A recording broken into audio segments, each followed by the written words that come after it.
슬기로운 자로 여겨지느니라. 아멘. 잠언 17장 23절부터 28절까지 본문입니다. 아비의 근심, 어미의 고통. 아비의 근심, 어미의 고통이라는 말씀 제목입니다. 25절에 있는데요. 미련한 아들은 그 아비의 근심이 되고 그 어미의 고통이 되느니라. 자, 이렇게 증거하고 있습니다. 자, 근심이라는 말, 고통이라는 말 나왔는데 속상하고 안타까워서 슬퍼하는 일을 나타낼 때 사용하는 표현입니다. 예를 들어서 애굽을 나온 이스라엘을 하나님께서 모세를 통해서 인도에 내셨습니다. 출애굽하게 하셨습니다. 그럼 그 목적이 가나안으로 들어가는 것이죠. 그런데 이스라엘은 가나안으로 들어가지 못했습니다. 근심과 고통의 대상이 이스라엘이 되었죠. 출애굽을 한 이유의 목적은 가나안 땅으로 인도하셔서 젖과 꿀이 흐르는 땅으로 들어가 살게 하시는 것이었는데 이스라엘은 가나안으로 들어가지 못하고 결국 광야에서 다 죽었습니다. 실제로 가나안 땅에 들어갔던 자들은 애굽에서 살던 그 1세대들이 아니고 광야에서 태어난 2세대들, 그 자녀들이 바로 가나안 땅에 들어가게 되었죠. 자, 원래 목적대로 인도한 대로 나아가지 못하는 그 상황을 보며 하나님께서 바라보시는 그 마음, 근심과 고통이 될 것입니다. 다른 예를 들어볼까요? 나무를 심었습니다. 그러면 열매를 맺어야 되겠죠. 그런데 나무가 자라지 아니하고 열매를 맺지 못합니다. 그럼 이것이 근심과 고통이 되겠죠.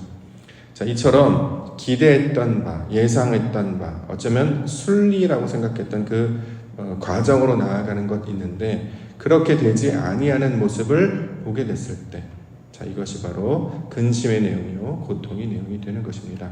오늘 본문에서는 그 대상을 바로 이제 미련한 아들이라고 이제 설명을 하고 있는데요.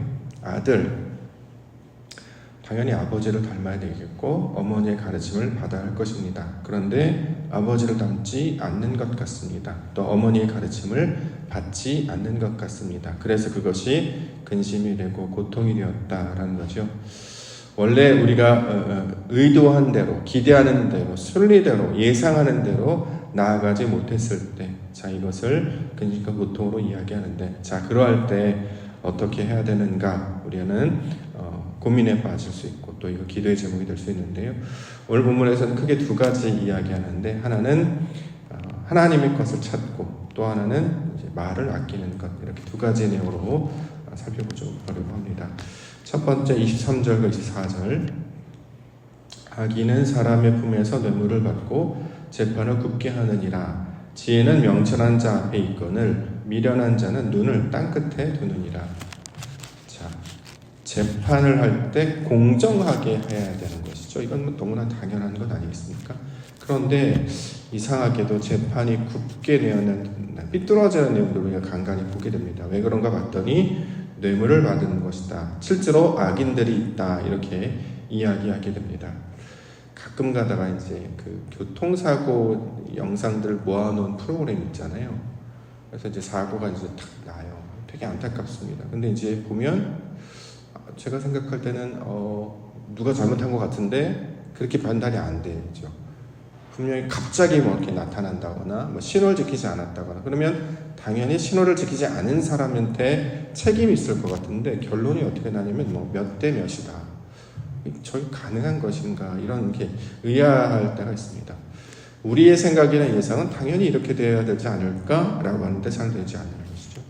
자, 이러할 때 재판이 굽어지는데 세상을 볼 때도 비슷한 것 같습니다. 법을 만들어 놓은 이유는 법을 지키기 위해서. 그래서 법을 안 지킬 수도 있다는 생각을 해본 적이 없는데 실제로 세상을 보면 법을 안 지키며 살아가는 사람들도 있구나. 알고 봤더니 이제 소위 말해서 자기네들끼리 어떤 유익을 한다거나 자기네들끼리 어떤 연연이 됐다거나 또는 뇌물을 받아서 자, 이런 일들이 이제 벌어지게 된다라는 거죠. 일반적으로 이런 걸 보면 당황스럽기도 하고 놀랍기도 하고 어떻게 저럴 수가 있을까. 자, 이러할 때 당연히 우리에게 여러 가지 이제 판단이 생길 것이고 여러 가지 어떤 기준, 어떤 의견들이 생기게 될 텐데, 자, 이러할 때 세상이 부조리함을 또는 어떻게 저럴 수 있어라고 하면서 비난함을 또는 거기에 대해서 이제 욕을 하거나 이제 저주함으로 나아가지 아니하고 지혜로운 자는 명철한 자를 바라볼 것을 오늘 본문에서 가르쳐주고 있다라고 생각합니다. 그래서 24절에 지혜는 명철한 자 앞에 있거늘 미련한 자는 눈을 땅끝에 둔다. 그러니까 세상의 관점, 세상의 일도 그것을 바라보게 되면 판단들이 생기고 옳다 그르다 이제 이야기 될 텐데 그 결국에 궁극적으로 결론을 이끄신 분은 하나님이시기 때문에 우리는 이제 하나님을 찾는 사람들 아니겠습니까? 그러니까 지혜로운 자는 명철한 자가 판단하시도록 그에게 맡기며 또 그에게 은혜를 구할 것을 가리키고 있는 말입니다. 자, 그러할 때 모든 것들을 하나님께서 인도해 주실 것입니다. 왜냐하면 성경에서는 선하고 옳은 것이 무엇인지를 분명하게 가르치고 있기 때문입니다. 예를 들어서 26절 볼까요? 의인을 벌하는 것과 귀인을 정직하다고 때리는 것은 선하지 못하다. 이렇게 딱 증거를 내리고 있죠. 의인은 상을 받아야 되는 거 아니겠습니까? 근데 의인이 벌을 받아요. 귀인이 정직하다고 했어요. 그랬더니 때렸다. 자, 그러면 이제 세상은 그럴 수도 있고 아닐 수도 있다. 이렇게 판단하지 않고 이건 선하지 못한 것이다 라고 결론을 내리고 있습니다. 자, 성경에서 무엇이 옳다, 무엇이 맞다라는 것을 가리키고 있기 때문에 자, 하나님께서 이 땅 가운데 이 세상을 증거하시고 그러면 이것이 옳고 저것이 옳고 우리가 지난번에 말씀드렸던 것처럼 선생님과 학생이 있을 때 학생이 뭔가 잘못했을 때 선생님이 고치는 게 낫겠다 후중을 한다고 혼냈을 때 옛날에는 선생님의 말씀이 옳다라고 늘 믿었기 때문에 반드시 들었습니다. 근데 요즘에는 이제 학부 형사한테 전화 와서 우리 아이 때리지 말라, 혼내지 말라, 왜 마음을 아프게 하느냐, 학교가 여기만 있느냐, 선생님 미리 바꿨어야 되지 않느냐. 그러니까 어떤 것이 진리이고 어떤 것이 옳은 것인지 판단하는 것이 이제 흐려지는 세상. 각자 자기 소견에 오르고 모든 목소리를 다 내는 그런 시대가 되는데 어쩔 때는 그것이 맞을 때도 있고 어쩔 때는 또 틀릴 때도 있단 말이죠. 이제 이럴 때 무엇이 옳은 것인가, 무엇이 맞는 것인가, 소위 말해서 이제 희미해지고 헷갈리는 그런 시대가 될 때 우리 믿음의 사람들은 하나님의 그 일하심을 기대하고 눈을 또 판단을 모든 것들을 하나님께 내어 맡겨야 할 것이다. 이렇게 성경을 통해서 가르치고 있는 것이죠. 왜냐하면 성경은 분명히 옳은 것이 무엇인지를 정확하게 이야기하고 있기 때문입니다. 법전과도 같죠. 이게 율법 아니겠습니까? 무엇이 옳은 것인가, 무엇이 맞는 것인가는 성경에 나와 있는 것이기 때문에 결국 하나님께서 무엇이 옳은 것인지를 말씀을 우리 가운데 가르쳐 주셨다면 그 뜻대로 아버지께서 인도해 나아갈 것입니다. 그러므로 우리의 생각들, 우리의 어떤 힘든 점들, 이것들을 땅끝을 바라보지 말고 사람의 어떤 세상을 바라보지 말고 명철한 자, 하나님께 내어 맡기는 일, 이것들을 해야 할 것입니다. 그래서 주시는 말씀이 말을 아끼라라는 말씀이 아닐까? 27절, 28절. 말을 아끼는 자는 지식이 있고 성품이 냉철한 자는 명철하니라. 위련한 자라도 잠잠하면 지혜로운 자로 여겨지고 그 입술을 닫으면 슬기로운 자로 여겨지느니라. 자, 말을 아끼라. 자, 하나님을 아는 지식이 있는 자는 내 스스로 이것이 옳다 저것이 옳다 판단해서 말하지 않는 것이다. 왜냐하면 하나님께서 할 것을 기대하고 소망하기 때문이죠. 가늠한 여인에게 돌을 던지려고 집어들었던 사람도 예수님이 나오셔서 죄 없는 자 돌로 치라라고 했을 때 모두가 다 피했습니다. 절대적으로 오는 사람은 없고 모든 이들이 다 주인일 수밖에 없는데 사회에서 만들어둔 어떤 합의 이런 것들이 깨어지거나 왜곡되거나 변질될 때 어떤 것을 붙잡아야 되느냐, 어떤 것들을 우리가 기대하며 나아가야 되는 것이냐, 이 땅을 주재하시고 다스리시는 그 하나님의 선하심을 바라봐야 할 것이고 특별히 사람들의 말을 통해서 이것이 옳다 저것이 옳다 그래서 이렇다 저것이 옳다 라기보다는 이럴 때일수록 말을 아끼고 하나님 앞에 모든 것들을 내어 맡겨야 할 것이다 라는 말씀의 내용이 될 것입니다. 요즘에 우리 세상에서 벌어진 사회 현상을 바라보면 이런 일들이 계속 일어난단 말이죠. 우리나라 대한민국에서 한 달 동안 벌어졌던 일, 그래서 이것이 지금 수습되는 과정을 보면서 어떻게 이렇게 이런 일이 있을 수 있을까? 그럼 우리는 어떻게 해야 될까? 이런 이제 생각을 하게 되는 것이죠. 당연히 법을 지켜야 되는 거 아닌가? 근데 왜 법을 안 지키지? 그 법을 안 지키는 쪽에서도 이것이 옳다라고 얘기하면 어떤 것이 맞는 것이지?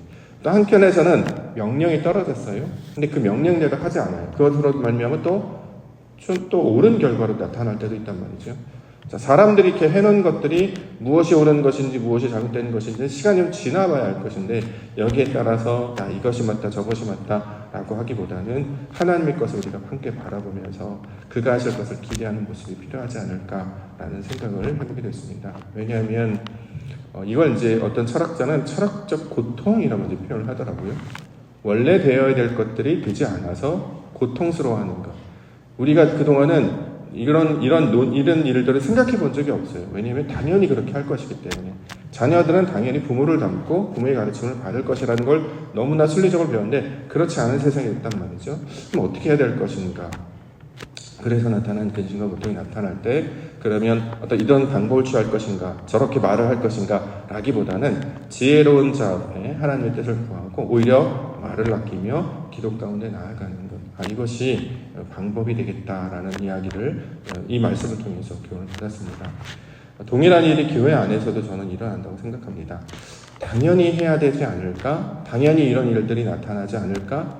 라는 기대나 그 소망들이 있어요. 예를 들어서 예배자라든가 또는 직분자라든가 하나님을 아는 사람이라든가 신앙이 연륜이 깊으면 깊을수록 어떤 인품도 더 넓어지고 또 예배의 모습이 더 깊어지면 깊을수록 어떤 말이 달라지고 삶이 달라지는 것. 그런데 거의 변화가 나타나지 않는 것 같고 오히려 신앙을 하는 사람과 안 하는 사람과 차이를 못 느끼게 될 것이고 당연히 지키고 해야 할 일들이 지켜지지 않고 이것들이 붙잡혀지지 않았을 때 이제 혼란스럽게 되거나 여러 가지 어려운 생각이 들 때 제가 이제 그런 걸 많이 느끼게 되는데요.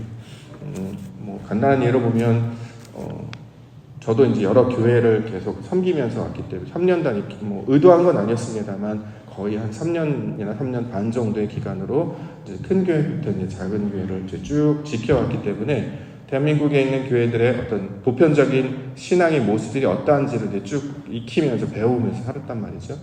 그런데 이제 옥토교로 넘어오면서 당연히 이렇게 있어 와야 할 것들, 기대했던 것들이 있었는데 이게 생각만큼 힘이 안 나고 되어지지 않는 것들을 바라보면서 이럴 때는 어떻게 대처를 해야 되는가라는 고민이 참 많이 있었습니다.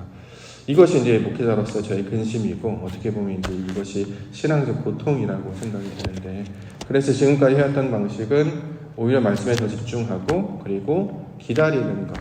사실 기다리는 게 제일 힘들다고 생각을 하는데 왜냐하면 말하는 게 쉽죠. 이렇게 하자 저렇게 하자. 근데 문제는 뭐냐면 말을 한다고 해서 변화되지 않아요. 사람의 말을 한다고 변화되지 않는단 말이죠. 하나님께서 사람들을 붙잡아 주시고 때가 되어야 하기 때문에 이걸 자꾸 사람의 힘으로 의도로 시도하려고 하면 말을 하는 그 순간부터 이제 기대하게 되지 않겠습니까? 씨를 뿌리는 순간부터 이것이 어떤 나타나거나 자라거나 이게 어떤 반응이 나타나는 걸 기대하게 되기 때문에 그 기대대로 되지 않았을 때 오히려 더 낙심하고 오히려 더 마음 가운데 어려움이 찾아오게 되니까 말을 아끼고 하나님이 하실 때를 기다리는 것. 그래서 선지자들은 늘 하나님을 바라보게 하셨고 아버지의 때를 기다리게 해주셨습니다. 그래서 이렇게 자신의 생각이나 판단으로 나아가지 아니하고 하나님의 때를 기다리면서 오히려 말을 아끼고 기도의 내용으로 하나님께 구하는 것으로 나아가는 것. 이것이 오늘 본문에 이제 일주일 동안 10초 동안 묵상하면서 얻는 결론이다라는 생각을 하게 됐습니다. 지혜라고 하는 것이 결국 여호와 하나님을 경외하는 것이고 하나님을 바라보는 건 아니겠습니까? 우리 나라를 바라볼 때 또는 교회를 바라볼 때 또는 가정을 바라볼 때도 동일하게 적용이 된다라고 생각을 합니다. 땅끝을 바라보지 아니하고 명철한 자, 우리보다 우리를 더 잘 아시는 하나님께서 우리의 길을 인도해 주실 줄 믿습니다. 좋은 것으로 줄 수도 있고 그렇지 않은 것으로 줄 수도 있습니다. 근데 문제는 중요한 것은 우리의 하나님은 선하신 분이시다.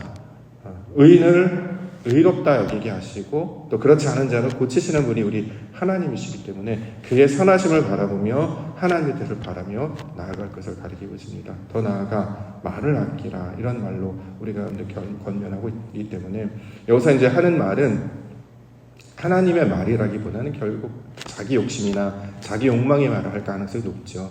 내 뜻대로 되지 않기 때문에 이렇게 했으면 좋겠다 저렇게 했으면 좋겠다 라고 이제 말이 먼저 나가게 갖게 되는데 여기서는 말을 아끼라. 오히려 잠잠하게 하나님을 찾고 그 지rom을 구하라. 이렇게 말씀을 하고 있습니다. 우리 가정도 우리 교회도 이 나라도 하나님께서 인도해 주실 줄 믿습니다. 그의 선하심을 바라보며 그 가운데 그의 하실 일을 그때를 기다리며 소망하는 자로 나아가는 것, 이것이 우리에게 요구하시는 지혜의 모습이 될 것입니다. 슬기로운 자로 하나님의 그 선하심으로 말미암아 이 땅도 선한 방법으로 아버지 인도해 주실 줄 믿습니다.